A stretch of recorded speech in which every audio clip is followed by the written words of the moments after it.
Hello guys, আমি মিষ্টু আর ঠান্ডায় voice দিতে হচ্ছে। সকাল সকালে এত ঠান্ডা পড়েছিল যে বুড়িদের মতো চাদর মুড়ি দিয়েছিলাম।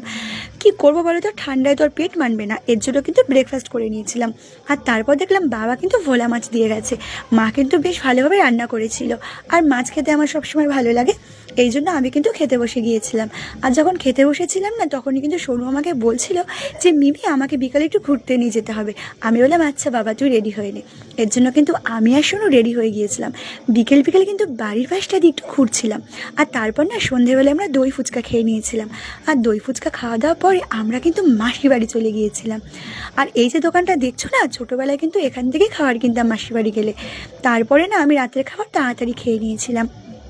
আর কি করবো বলো তো, স্কিনটা এত ড্রাই হয়ে গেছে যে শীতকালে আমার একদম ভালো লাগছে না।